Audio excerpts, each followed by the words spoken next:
Welcome to the Conscious Dominance Podcast, where Andrew and Eric, two dominant men in dom sub relationships, discuss how we approach our dominant roles from a conscious and loving place, and what we learn about ourselves through the deep intimacy that these power exchange dynamics make possible. Sit back and enjoy the show. Eric, welcome back. Good to see you on Conscious Dominance again. Good to see you, Andrew. Good to be here. Today I want to talk about this topic of motivation. And as a conscious dominant, our role is to essentially to play the side of the polarity equation that is healthy masculinity. That's strong masculine presence, strong masculine energy. And in order to do that, it's important, I think, that we look at what is it that motivates us? What's the locus inside of us where our motivation comes from? What is it that we are doing or trying to satisfy in us? And the way that I, at least at the beginning of this, I want to break apart and look into more deeply with you is this difference between a motivation of desire versus a motivation of fear. And this is a really powerful one for me because fear is such an intense motivator, right? If you look at political ads, we're kind of in that season right now where you're getting political ads, and some of them focus on desire, on what it is that this candidate wants to accomplish. But lots of them focus on what terrible thing is going to happen if you elect that candidate.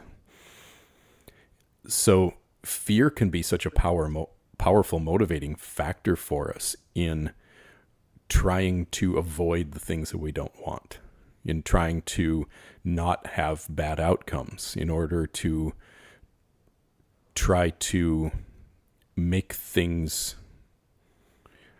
to try to get away from the stuff that we don't want.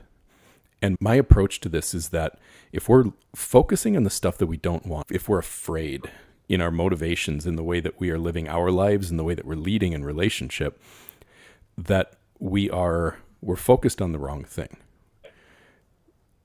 That really, to be in a strong, healthy place inside of ourselves, we have to be driven by our desire. We have to be looking up at what we want in life and where we want to go.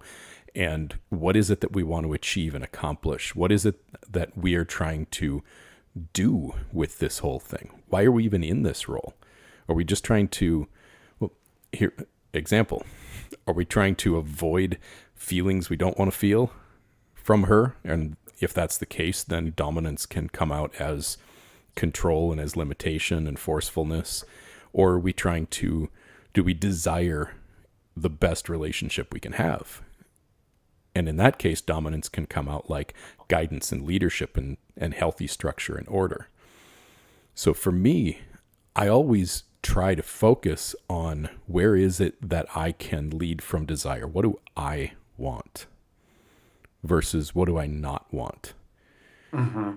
And for me, the easiest way to identify when I'm in a fear motivation is if I'm looking at a situation and I catch myself inside going, well, I know I don't want that. Instant recognition, if I'm looking at what I don't want, that I'm being motivated by fear. Mm-hmm. So I'm curious what that brings up for you and how that has shown up for you in your life.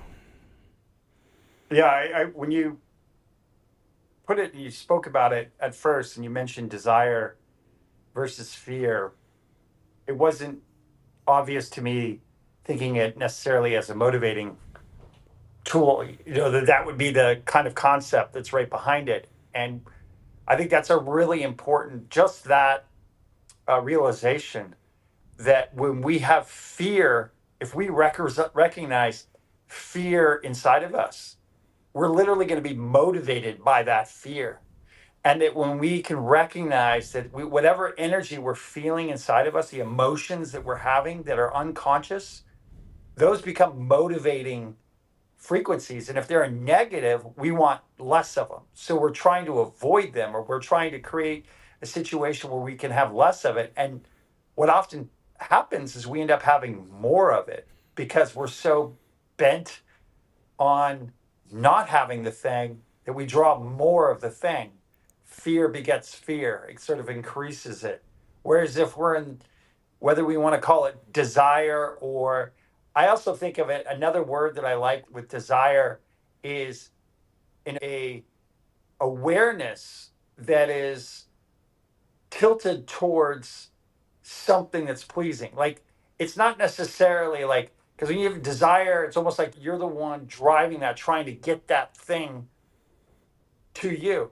But what if part of it too for me is just being in a space where you can be aware that you have desire, but ultimately you're not trying to make that thing happen as much as steering towards that thing happening. If that can, it's kind of a nuanced difference, but I think sometimes if we're just so bent on following our desires, that can be often, there's a whole can of worms that's there that we need to kind of address in this conversation. But I think as sort of an operating system that works best, I think, is the awareness, like truly being aware of what's going on inside of us, and that if we're in a space of fear or if we're in a space of a lot of negative emotions, that we're moving those emotions and those negative things to a different place, because then that will motivate us. Whatever, if we're not aware of what's happening inside of us, we're not going to be able to realize that what's inside of us is actually unconsciously motivating us. And so to bring consciousness to a situation is to realize what's inside of us. And if we're feeling a lot of fear, you can't help but not be motivated by that fear. And I think what you're saying is, let's move into a place of desire. And I'm saying, yeah, let's take it even a step further and say, like, bring that out of fear and be in another space. It's almost like if we could look at our emotions like a ladder and get above the line, like I've talked about before, and then start moving from that space. The place of focus, there's that really old cliched statement that the energy flows where the attention goes. Right. And that's kind of what we're getting at here is if our attention is on what we don't want, then our energy is going to go towards that. And even if what you're afraid of isn't all that likely, your focus on it will bring your energy level down. You'll be operating as though that bad thing has already happened before it's even happened. One of the places this plays out a lot, and it used to play out a lot for me, it's been my biggest area of work and growth, is this fear of upsetting Dawn. Mm-hmm.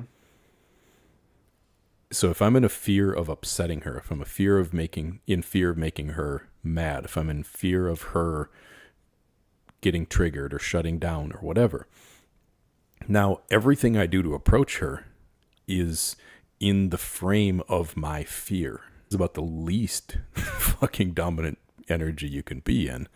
Right. To be in an energy of, I'm afraid of upsetting you, so I'm going to try to please you and make you happy so that you're not unhappy with me. Right. And that's a really tough energy to approach dominance from, because she won't ever feel you as being dominant. She feels you basically as a service sub for her, or a service top, you might say. If you are in that fear-based energy, you might be very much trying to lead and giving a lot of service, but she's not going to feel you as being dominant. Truth. It's really, yeah, really important what you're saying. And I feel like I want to just take a little nuance to that. It's like you may have this desire, say even like you have a desire for something to happen. Maybe it's something sexually, maybe it's even going somewhere, or it's something, and maybe it's something that you know might upset her a little bit. If you're not aware, if I'm not aware that when I'm bringing that to her, that I'm concerned that I'm going to upset her and I'm coming at it, I may have the desire that's exciting and meets me, but if I'm not self-aware enough to realize that I'm trying to make sure she's giving me approval for this situation and I'm looking to her as permission for that, then all of a sudden my frequency will go down and I will be in a fear space that I might upset her. Mm-hmm. Like she becomes a stand in for an external authority, for a parent, or for someone like this. And that's why it's so important that I examine and I'm recognizing the frequency inside of me. And as soon as I see something that might be titillating, that it might be exciting to me, and as soon as I drop that frequency and I'm no longer in the desire frequency, I'm more in the fear frequency, she's going to feel the fear. And that's why the courage really is stay in the desire frequency, own it, even if it's upsetting to her. She will feel your courage. She'll feel your desire. She won't feel your fear. And then you are not going to her from a place that's beneath her, that's in a fearful place. And she's going to have a reaction for both of us, our women will have a voice and they may not like what we're bringing to them. And we can then move forward or not, depending on the situation. But at least we're moving forward or not, and everything's out there. We're not hiding anything, or we're not moving from a place that's tepid or fearful. Or another way it plays out is it unconscious manipulation, where you may want something and in order to get the thing, I am unconsciously manipulating the situation to get the thing that I want. And she can feel that because I'm afraid of her reaction if I come out. And that's covert, Yep. right? A covert. And that's neediness. And that exactly, it becomes out neediness. And that is, again, the very last thing that we are ever looking to show up as dominance is needy. And that's another interesting little distinction to draw here is desire, yes, but that desire has to be overt, right? The opposite of covert. We have to be willing to speak up for what it is that we want and why. This is why desire, I think, has to be motivated by truth. It has to be motivated by something beyond us. We have to be connected to something beyond us, so our desires are not just trying to meet and fill some hole inside of us. But we have to be connected to a deeper truth to know that our desire and what it is that I want for Dawn is right for her, not just what I want. Because desire doesn't, when I say desire, I don't just mean whatever I want. Sometimes I do, but that's not the point, is just me always getting my way. It's about me having a desire for what's right. Correct. And that may be or may not be something that's short-term satisfying, but that we have a long-term vision of the whole situation and that our desire is really what's best for the long-term vitality and health of the situation. And that may include short-term titillation that may require us to upset her because we feel like, oh, she may not like that. And we're kind of stretching her in a different situation.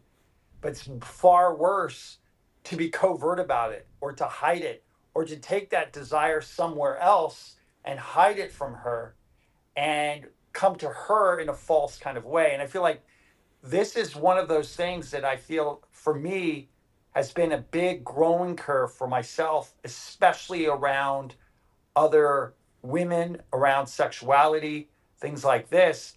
It's just owning wherever I am in that situation, owning my attraction, owning my desires, and not letting them rule me either, holding them lightly.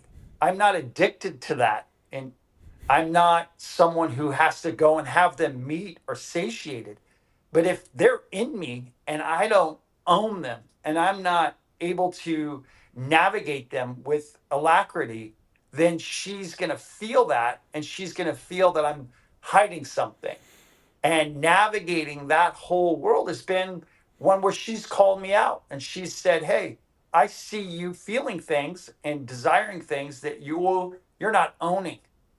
I'm and how to navigate that within a dominant submissive status is an interesting dynamic. And it's almost paradoxical because it feels like you're betraying something, but you have to risk the betrayal to get to the other side of a healthy, honest relationship with my desires, and that those are here to be met. I'm doing the whole point of my life with her is that it's inclusive of her desires and my desires, and what is the way to achieve the healthiest way for us to manifest those desires and to meet our needs in our life, and that our desires are truly inclusive of things that are far beyond and far bigger than anything just on a sexual plane, but it's much more energetic. It's much more of a dynamic that's here in service of something to a greater whole and to others. And so navigating, it's almost like an ecosystem of life and vitality that you have to sort of play. And if you let the desires become too much a central focus, that's what addiction is. And I feel like that's when things become problematic. And if you hide things, you can't actually improve the thing. Something that I've spoken about before. I have to own the thing to have a healthier relationship with the thing. You can't improve a relationship that I don't own, that I have the relationship. Whether I want to continue to have it or if I want to have it in a healthier way or it's more deviant and I want to bring it in a more healthy way, I have to own that and be honest about it with myself and then with her. And that's requires courage. First of all, conscious dominance vocabulary time. I love the word alacrity. Thank you for that. Great, great word. Well done. I'm with you on the ownership of desire because that's so damn challenging, especially if we've been in a place where we've been afraid to upset our woman, to Yep. to really own our desires. And that's the hardest, by the way, when we still hold shame around our desire. Because if there's shame around that desire, it can be there, but we can think it's bad. And if we're judging our own desires, if we're judging our own wants, even if they are maybe a little on the deviant side, maybe they are a little bit on the dark side, wishing them away doesn't make them go away. It just makes them come out. It makes that energy come out sideways when we're suppressing that energy. But if there are these desires that we have and we aren't able or willing to speak up for them, and we aren't able to accept them in ourselves first, but then speak up for them from a place of worthiness, then we're just carrying around this suppressed version of ourselves. And not only are we having to live in that suppression, but she's only getting to relate to the suppressed version of me. It's so damn hard, though, to bring acceptance to something that you've already judged as bad about yourself. Mm-hmm. And this is where we have to sit in the discomfort of accepting something we don't like and giving it the space inside of ourselves to be seen and welcomed as a part of us, even if it's something that eventually needs to go away. Mm-hmm. If it's something that there's not space for in the relationship, for example, ignoring it or not owning it, to your point, doesn't make it go away. It just, it's going to end up building resentment, or it's going to come out sideways, or we're going to do something stupid because we have all that energy inside of us. I think this is where a lot of infidelity comes from. I think it's where a lot of secretive hidden porn use comes from. A lot of this stuff comes from suppressed desires that can't be or won't be accepted and then spoken up for. Right. And I think a lot of this, for me, the conscious dominance, one of the primary ethics that I live by with Rachel is transparency. It's an integrity. And that is, well, first of all, she's psychic. And so when we're, anyway, she can read right through. But even beside that, the health, the healing that takes place from bringing something that's shameful out into the light and being received, though challenging maybe at first, but then being able to transmute, that is true alchemy. And what I find is that shame and fear are pretty much the same thing. Like shame is just another word for fear. And so when we have shame, we have fear. And when I bring shame out into the light, what I'm doing is I'm doing something that's courageous. I'm doing something that's vulnerable. I think so much, Brene Brown, when she talks about how there's no way to get to courage without going through vulnerability. Like, pretty much when we say something's courageous, we're saying it's vulnerable, just a different variation on the same word. So, coming out and bringing out your shame, we call it vulnerable or call it courageous. And I know for me, when I do things that are courageous, I feel better. I feel more erect. I feel more in my masculine, in my integrity, in my dominance, in my conscious dominance. And so, a go to way for me to even kind of have a jolt is to own what may I may have shame around and bring that to her and own it. And that has been something that's not easy to do. It's probably one of the more challenging things to do. And things maybe from my past or my present. And to not skirt that and sit with that and sit with those desires. And the desire does not equate, I have to have it, I Mhm. have to make it happen. There's an energy of desire that is a beautiful thing to just be in. When you're looking forward to something, or when you can just feel a sexual tension with someone, it doesn't mean you need to go and have sex with that person. There's a just cool to be in that energy. Or when there's a desire and you see something that's like when I see a beautiful painting or I see a beautiful scene in nature, I don't need to own that nature. I don't need to own that painting. I can just be in that space, and that might include desire.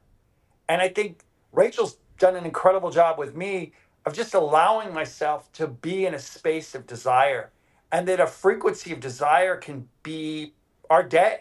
And that's really truly what a conscious dom, like that's what I do. Like that's what I do is to bring an energy of desire. So she's desiring me so that I can be a no to that, which makes her have more of a desire, and that I can have a desire, but I enjoy being uh, keeping her in her place, and I enjoy her desiring more.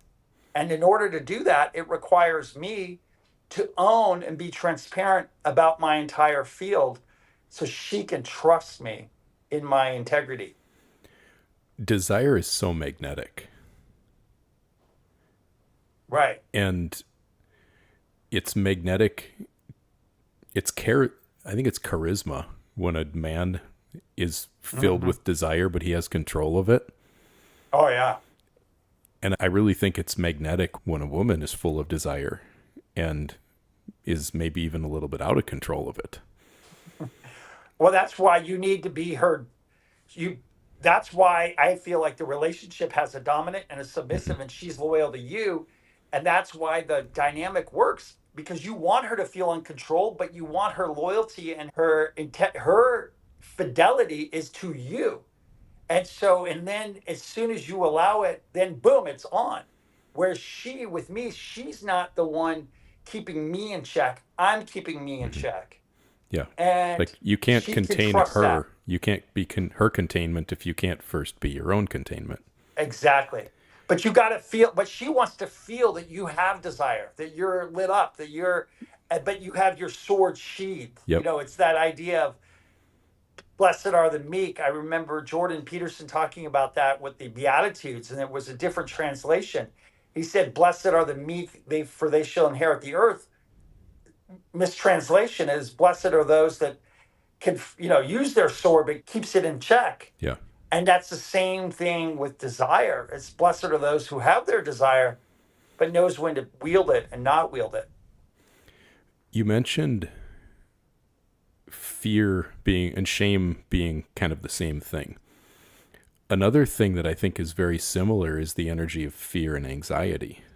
And so many people go through life now thinking that they have an anxiety disorder.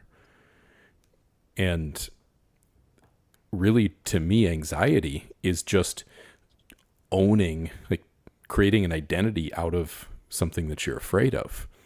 Mm-hmm. And then it's an attachment to that fear. It's taking fear and then adding another layer of resistance to it. So now you're identified with your reaction to the fear. Mm-hmm. And I don't remember who said it, but I remember hearing someone say, anxiety doesn't exist. Fear exists. What are you afraid of? And how can you start to confront that fear and face that fear so you can overcome that fear? You don't overcome anxiety by stopping anxiousness. You overcome anxiety by facing the fear. Mm-hmm. And for a lot of men who are anxious around women, who might be watching this, listening to this, thinking that they wish they could be a dom, they wish they could have a sub, but think like they're too anxious or afraid to do that. How you start doing that is flipping that on its head and start looking at what is it that you desire? What do you want? And why do you want it? And how is it a good thing if you get your way? How is it helpful and beneficial to someone else to follow you? Mm-hmm. That's true. And I think the whole point, in a way, is that you start meeting your desires. I mean, you want something, you go for it. And the whole point of this relationship is that your desire is not something to be afraid of. And I feel like another thing that when you were talking about anxiety, I was thinking about how in my past, in my previous life, I had panic attacks and I had a lot of anxiety and I did a lot of things to numb the anxiety. I didn't even know I had anxiety. And I ended up in the hospital from a panic attack that was so severe. I was in the emergency room. Wow. And they pretty much were like, you just need to breathe, buddy. Like, you're just afraid. There's nothing wrong with you. And unless you've gone through that or done that, it sounds kind of ridiculous, but you feel like you're going to die. And it's a pretty crazy thing.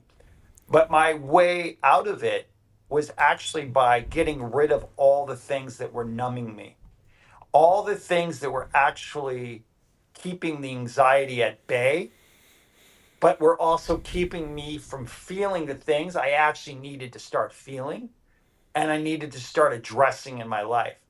And so what I had to do was I had to go and expose myself to the very thing that I was afraid of or that I was feeling insecure about.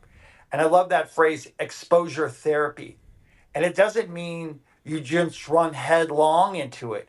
It's all about dosage. So I may be afraid of the ocean. For example, recently I got this injury at a big wave. I'm not going to go next time and just go right back at the bigger wave. I'm going to just do a little one and then a little more. And the same thing if you're afraid of talking to a girl, or if you're afraid of bringing up a desire to your woman, start with a small thing and then bring it bigger. I mean, it's kind of obvious, but when I was riddled with anxiety, that wasn't obvious because you're so afraid. Just even a little bit feels ominous. But the worst thing is just to stay where you're at. Otherwise, if you do that, you're just in anxiousness and in fear. And over time, your whole nervous system just gets jacked to a point where the panic attacks become a result. And I needed substances and other things to keep myself just able to exist. I think you're living in avoidance of the things that you need to face. And Mhm.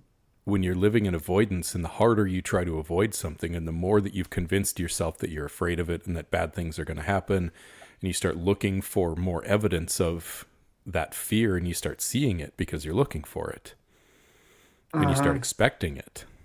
There's a great Mhm. book called The Expectation Effect that talks about how Mhm. we can literally change our realities by changing what we expect out of reality. Mhm.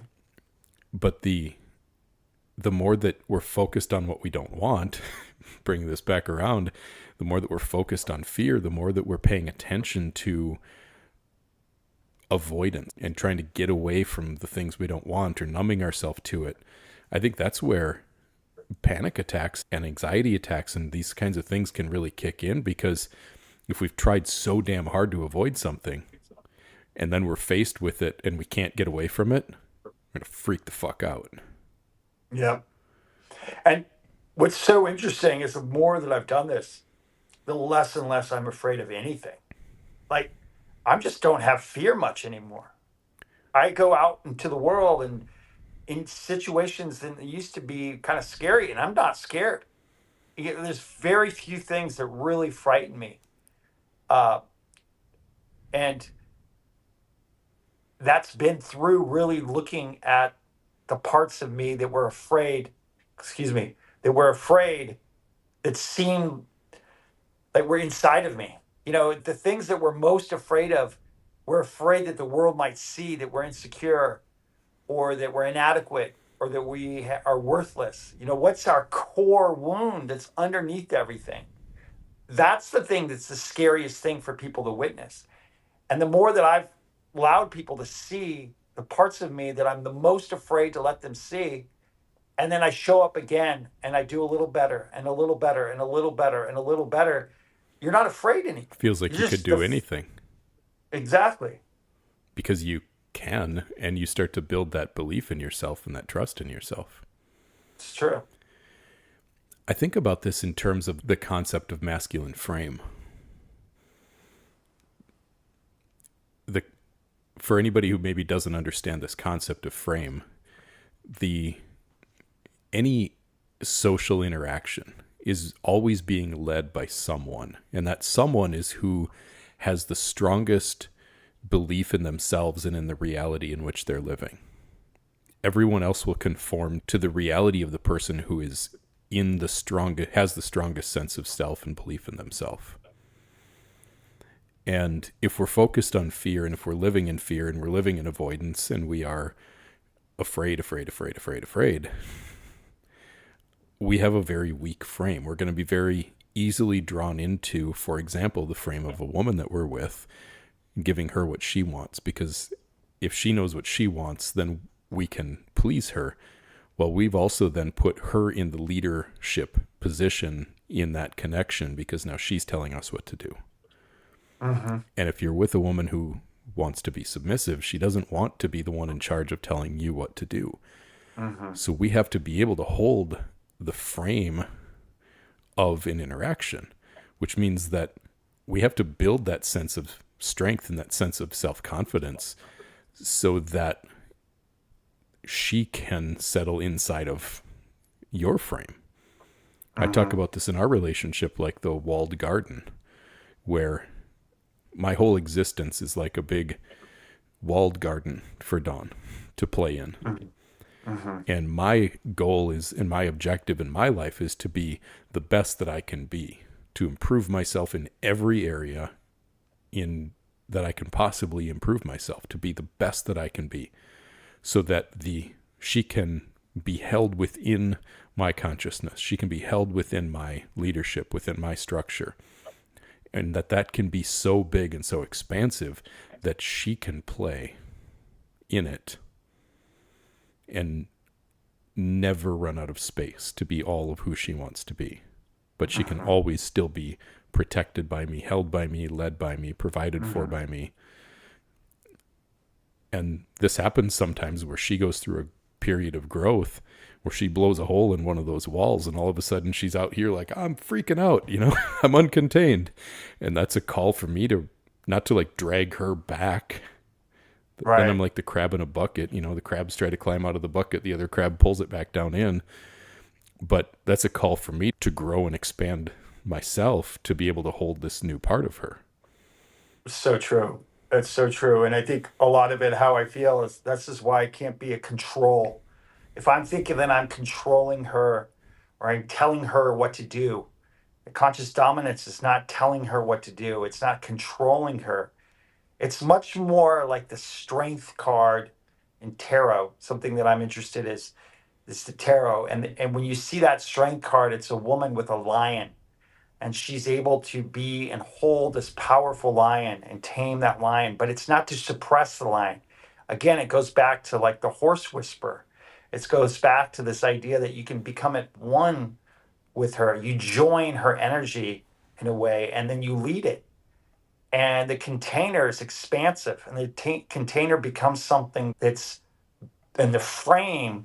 You have to be alive to the frame, and it may need to get bigger. And if you have a woman like my Rachel, she expands and expands, and so if I'm thinking that I'm going to slash that off, it reminds me of this myth called the bed of Procrustes.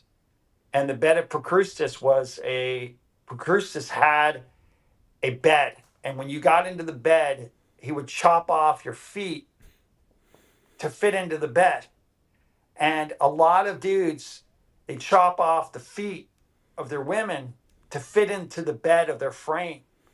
And the key is that your woman's going to get bigger, have more desire, have more lust, have more wants, make more money, want more things. Can you keep that frame where you still are keeping that frame?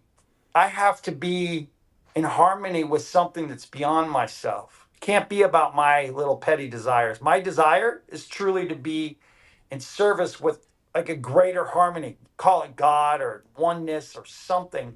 But I want to be lined up with that and be a conduit of that. That's the ultimate desire. Because then as I do that, it expands to be able to hold her. And then my work and my desire is that can I alchemize immediately to be able to take the hard times, the challenging things, and transmute that energy into something that is gold, that is really, truly healing, and that can hold her where she can feel me not being afraid or not wilting or not collapsing or it's too much.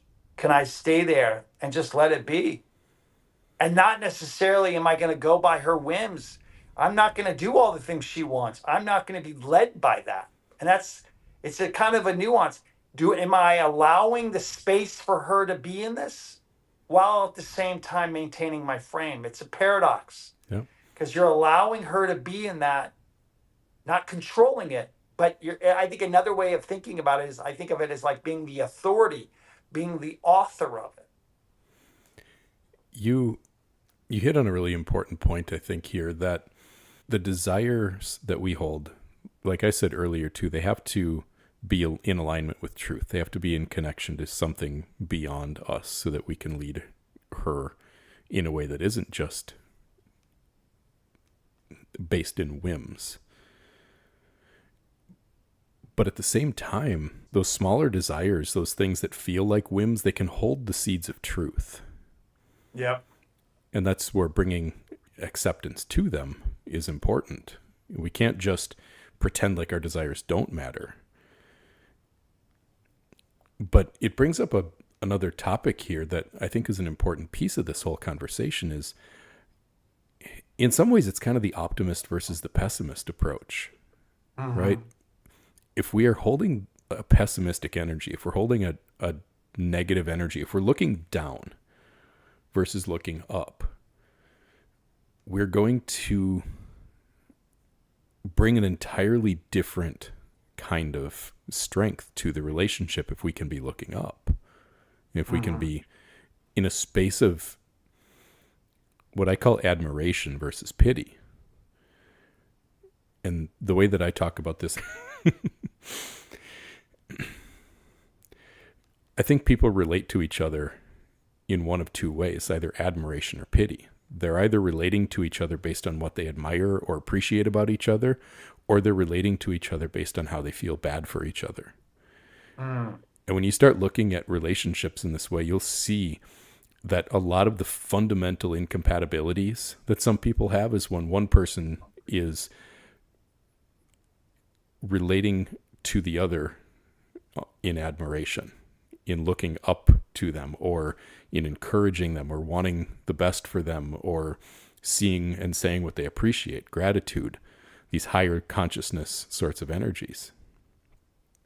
And other people then are looking to be felt sorry for. They want to be pitied. They want you to feel bad for them, and they want to commiserate. Mm-hmm. And there's such a fundamental difference in those two ways of seeing the world that we have to recognize that if we want to grow with someone, if we want to grow in relationship, in consciousness, in awareness, in presence, in desire, in all of these things, we have to get both of us on the same page that we are living in desire. We're living in a higher consciousness. We're living in gratitude and admiration and appreciation, that we're not in an energy of commiseration and fear and feeling sorry for each other and looking for pity. Mm-hmm. That's very true. Pity leads to contempt. And I think contempt is one of the worst things in a relationship. So the Gottmans have talked about the four horsemen in a relationship that are the four horsemen of the apocalypse. And I forget what the four of them were, but I know one of them's contempt, and it's the worst. And when you were talking about that pity, I think contempt gets into that. And stonewalling's another one. And forget the other two right now, but Apathy's got to be in there. yeah, it's like that. So, but I know contempt is in there. And when you were talking about that pity, and this is where, as a guy, I think, I have been around a woman who's exhibiting a lot more characteristics that are of a masculine sort. And then I compare myself to her. It's easy to get into a place where you feel sorry for yourself, or you feel lower, or you had some previous success and you're not there. And you just get stuck in a hierarchical thinking. I've been there, I've gone through this. Sooner or later, she's going to look at you with pity, with sadness, and it starts to get into a contempt.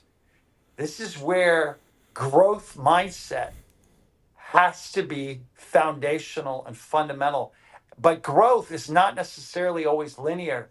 For me, I've witnessed that sometimes I must take a step backwards.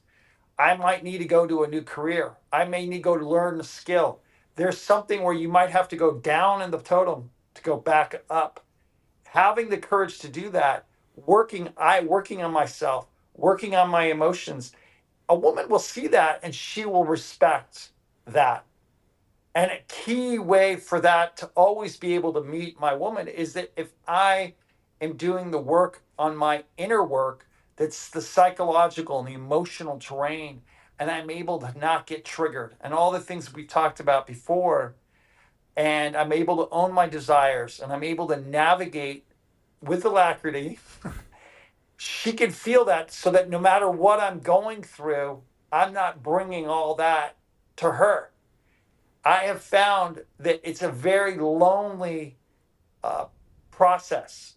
I think one of the things that I didn't realize, I'm so grateful for you, Andrew. We've talked about this before, but it's very lonely to be in a relationship, in a conscious dominance relationship, because I cannot go to her anymore in my absolute pain. I just can't. I can't consistently go to her when I'm in my shitstorm and maintain any amount of that. I have to go and take that to myself. I have to learn how to hold myself.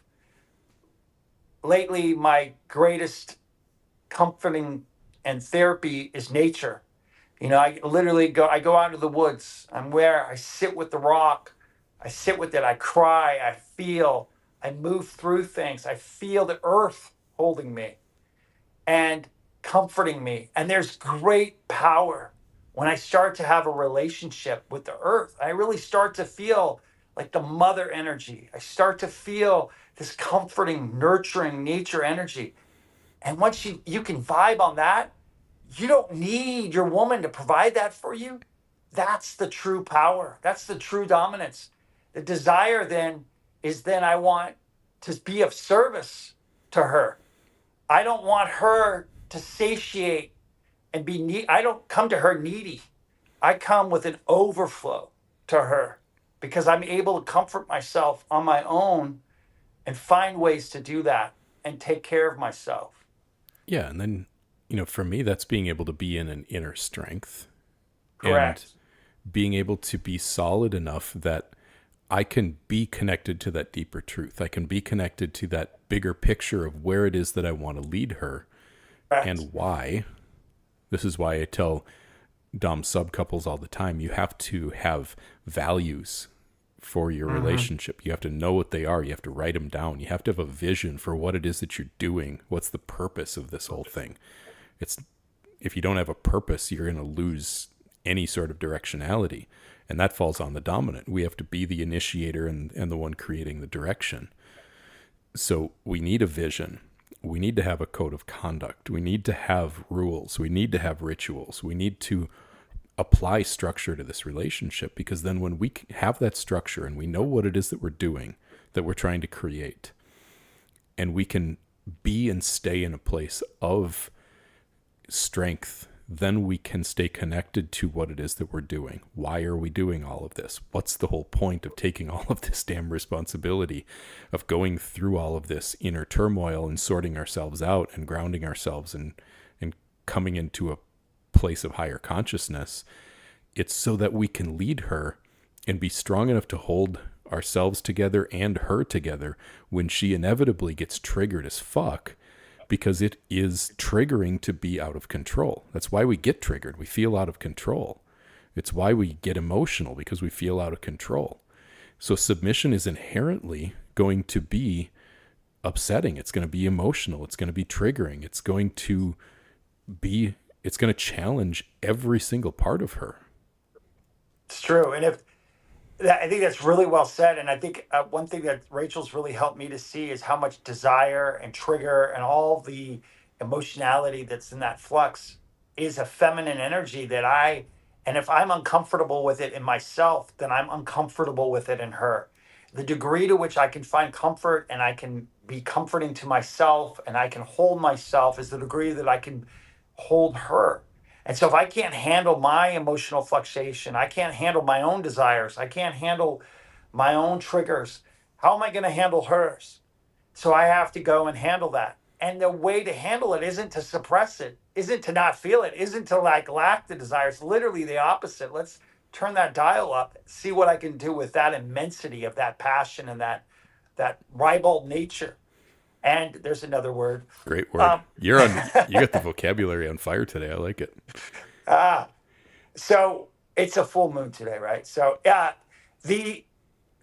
when there's that fullness of feeling and we can hold it and still maintain composure, still maintain dignity and erection and erect, she trusts that. And then she can bring her flux and that flux of influx of that, and you can hold that's a secret sauce that there becomes this ravenousness that it's just juicy. It's literally and figuratively, and it's a beautiful energy to be around. And it's just a byproduct. It's not necessarily something that I have to go and make happen. It is the result of me being in this full state. What you're getting at here is really the two fundamental necessities if we want to hold this energy of dominance, with one of them being capability. We have to be capable in our emotional intelligence, in our physical life, in our ability to handle whatever goes on in our lives. Whatever happens, whatever problems come up, whatever emotions come up, whatever sexually happens, we have to be in a place of capability to be to really be able to wrangle that no matter what it is. And then two, we have to be non-reactive. That doesn't mean, Mhm.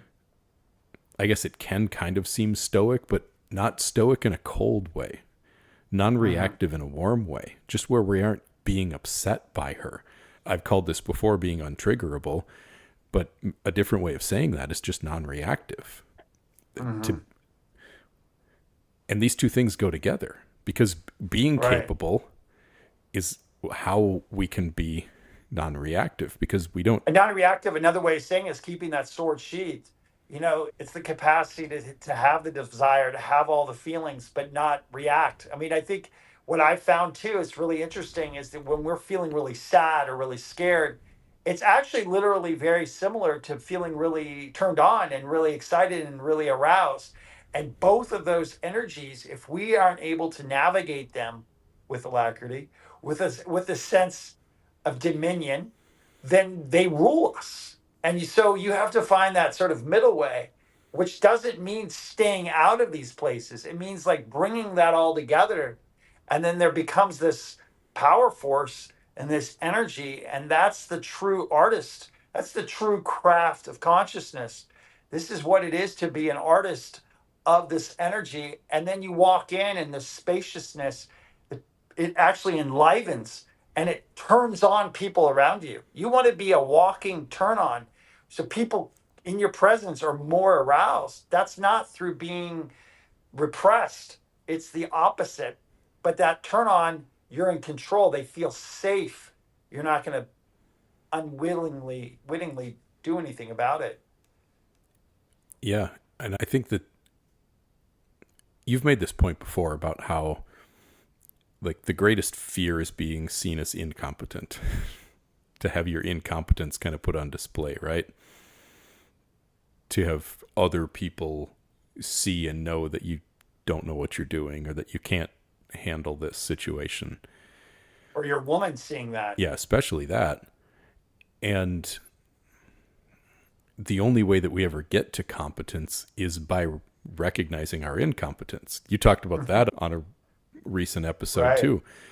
We have to be able to recognize our incompetence and then to do the mind numbingly, painstakingly, just brutal work that it takes to go from being a novice to building at least a level of competence to maybe even becoming to gaining some mastery over a skill, whether that skill be how we handle emotions or that skill be how we make money or that skill be whatever it is. There's We can just continually improve ourselves, and the places that we find ourselves feeling incompetent are our greatest areas of growth. They're the places that we can focus that growth mindset and say, I don't know anything about this. I had a guy that I coach recently tell me that he felt like he wasn't good at man stuff because he didn't know how to do things like sharpen the blades on his lawnmower and replace a fuel filter and some of these things. So he had kind of judged himself as not being good at man stuff, and therefore he thought he was going to be less attractive to his wife. And I said, well, you can't lump man stuff together. What you need to do is recognize I need to do a fuel filter and I don't know how. Admit that first, and then you go figure out how to replace a fuel filter. Maybe you ask Joe down the street who knows how to do it. You say, Joe, can you teach me how to do this? Or maybe you ask Google or you ask YouTube, or you just try to figure it out and fuck it up and then fix it and learn by fixing, whatever. You gain competence by being willing to make mistakes. 100%. I mean, this is the story of my life. I it is being a fool. It Yep. is admitting that you're a fool, admitting that you don't know. I don't know how to do it. I don't know how to do this. I think that this is where respecting the craft and what you just said, and you've coached, you've helped me, you've coached me. I mean, we originally met because I hired you. Right. And I was like somebody who identified as a dominant male, somebody who identified with these things. And yet, in my relationship, with a very submissive woman, there were some things that were not lining up. But I had to admit that as much as I thought myself was all these things, how was I actually turning out? How was I coming in? What was my energy that I was bringing to the situation? Was I able to listen to her when she had was giving feedback without folding? I mean, there was so much where the vision that I thought of myself and the reality were very, very far apart. And I think for any guys that are out there, I'm with you. I have been someone who has not been good at man stuff. And you had the greatest advice. Just pick one thing, do that. Pick another thing, do that. And I think it reminds me of this book by Anne Lamott. It's called Bird by Bird. And she's talking about writing. And it's a great book about being a writer. And this her dad was helping her brother write a paper that was long overdue, and he's overwhelmed, and it was on ornithology and all these birds, and he's like, what do I do? And he's like, bird by bird.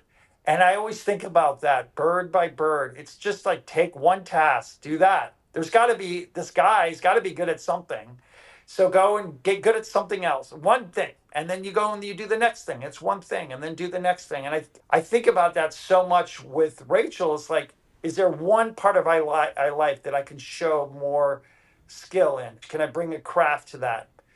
And then is there another thing? And then another thing? And then another thing? And then pretty soon you look back and you're like, oh shit, like I've got some range here. And then you have less to be afraid of. Correct. But you Because, got to be willing to show up when you don't know it. And that's exactly what you were just saying. And that is the thing that, man, we're so afraid to look incompetent. But that's literally the courage. It's far better to show up and be like, I don't know. I don't know how to do this, than to go in guns blazing and think you know so much. You know, it's interesting when I used to do construction and I didn't know how to do stuff. And I would come to and admit that I didn't know. And I remember the guys working with me were always shocked. They're like, wow, nobody does that. Like, it's something that like people just come in and they pretend to know stuff. And then I would go home and I would look it up on YouTube and I would practice and I would figure out how to do it and I would learn. And then I'd come back and I'd ask questions.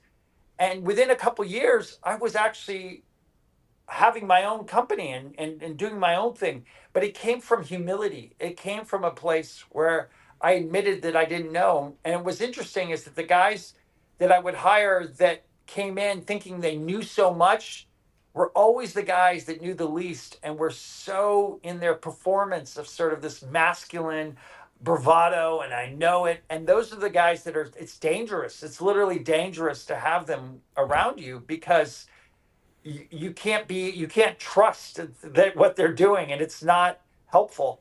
And I find that that false ego is actually one of the most dangerous things. And women can smell that. They feel that from you. yeah, they, well, it's unsafe to them. And that's what they're, Exactly. that is what a woman is biologically and evolutionarily programmed to do, is to sniff out that